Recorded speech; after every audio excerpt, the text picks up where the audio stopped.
নমস্কার বন্ধুরা, চন্দনার পাকশালায় সবাইকে স্বাগত। আজ আমি বানিয়ে দেখাবো গন্ধরাজ কাতলা রেসিপি। সাধারণত যেভাবে গন্ধরাজ কাতলা বানানো হয়, আজকের রেসিপিটা কিন্তু তার থেকে বেশ খানিকটা আলাদা, আর বানানোও খুবই সহজ। আসুন বন্ধুরা, দেখে নিই আজকের নতুন স্বাদে গন্ধরাজ কাতলা রেসিপি।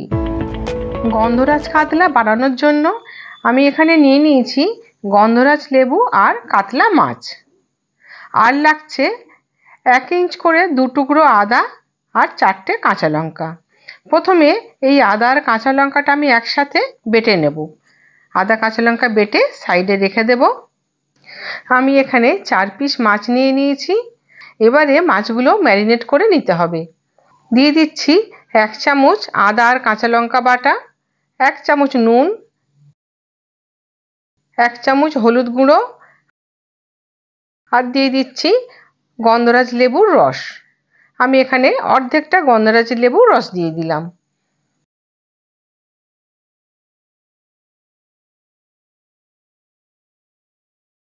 সব কিছু দিয়ে একটু মেখে নিচ্ছি। রেসিপিটা ভালো লাগলে একটা লাইক দিয়ে কমেন্ট করে জানাবেন, আর নতুন বন্ধুরা চ্যানেলটি সাবস্ক্রাইব করে রাখুন এই রকম নতুন নতুন রান্নার ভিডিও দেখার জন্য। এবারে দিয়ে দিচ্ছি এর মধ্যে 2 চামচ সর্ষের তেল। তেল দিয়ে আবারও সব কিছু ভালো করে আমি মেখে নেব।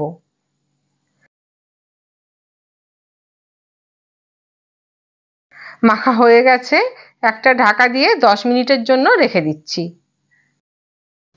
এখন 2টো টমেটো গ্রেট করে নিচ্ছি। আমি এখানে গ্রেটারে টমেটোগুলো গ্রেট করে নিচ্ছি।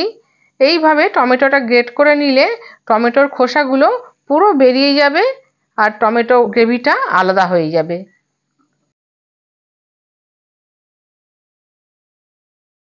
টমেটোটা গ্রেট করা হয়ে গেছে, এবার এটা সাইডে রেখে দিচ্ছি।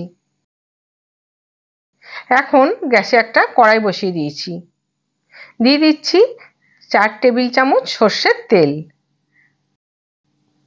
তেল গরম হয়ে গেছে, এবারে ম্যারিনেট করে রাখা মাছ আমি ছেড়ে দিচ্ছি। 1 পিঠ লাল করে ভাজা হয়ে গেছে, এবারে উল্টে দিচ্ছি। অপর পিঠটাও লাল করে ভেজে নেব।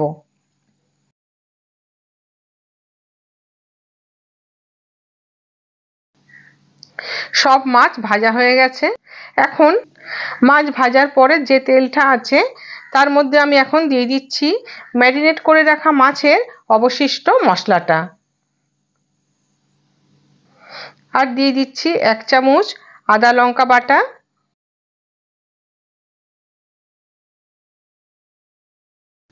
দিয়ে দিচ্ছি গ্রেট করে রাখা টমেটোটা।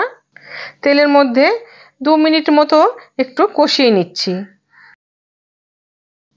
এবারে দিয়ে দিচ্ছি 1/2 চামচ লঙ্কা গুঁড়ো, আর 1 চামচ কাশ্মীরি রেড চিলি পাউডার, 1/2 চামচ হলুদ গুঁড়ো, 1/2 চামচ চিনি, 1 চামচ নুন। সমস্ত মশলা 3 থেকে 4 মিনিট সময় নিয়ে ভালো করে কষে নিতে হবে, যতক্ষণ না পর্যন্ত মশলার গা দিয়ে তেল ছেড়ে আসে। মশলার গা দিয়ে তেল ছেড়ে দিয়েছে, এবারে আমি ওই মশলার বাটিটা ধুয়ে একটু জল দিয়ে দিচ্ছি। জলটা দিয়ে আবারও একটু ভালো করে কষিয়ে নিচ্ছি। কষানোটা এবারে কমপ্লিট হয়ে গেছে।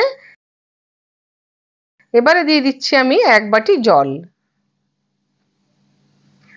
ঝোল ভালো মতো ফুটতে শুরু করেছে। এই সময় আমি মাছগুলো ছেড়ে দেব। ভাজা মাছগুলো সব দিয়ে দিচ্ছি।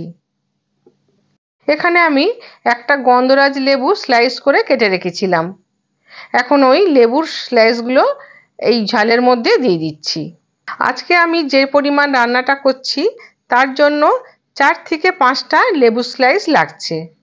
আপনারা যদি বেশি মাছ রান্না করেন তার জন্য আরও কয়েকটা লেবুর স্লাইস বেশি লাগবে। এবারে দিয়ে দিচ্ছি খুবই সামান্য গন্ধরাজ লেবুর জিস্ট। এই যখন গন্ধরাজ লেবুর জিস্টটা দেব তখন কিন্তু খেয়াল রাখতে হবে যে শুধুমাত্র লেবুর গায়ের সবুজ অংশটুকুই যাবে। এই যে তার পরের যে সাদা অংশটা আছে সেটা যেন কোনো রকমেই না যায়, সেটা গেলে তেতো হয়ে যেতে পারে। এবারে আমি একটা ঢাকা দিয়ে দিচ্ছি, আর গ্যাসের ফ্লেমটা লো টু মিডিয়াম করে দিচ্ছি। 8 থেকে 10 মিনিট সময় লাগবে রান্নাটা হতে।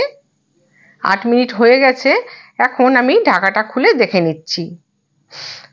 অপূর্ব সুন্দর একটা গন্ধ বেরিয়েছে। রান্নাটা কমপ্লিট হয়ে গেছে। এখন আমি সার্ভ করে দেখাচ্ছি। আপনারাও বাড়িতে ঠিক এইভাবে গন্ধরাজ কাতলা বানিয়ে একবার খেয়ে দেখুন। এর স্বাদ ভুলতে পারবেন না, এতটাই অসাধারণ হয় খেতে। তাহলে আজকের মতো টাটা, আবার দেখা হবে নতুন কোনো রেসিপি নিয়ে।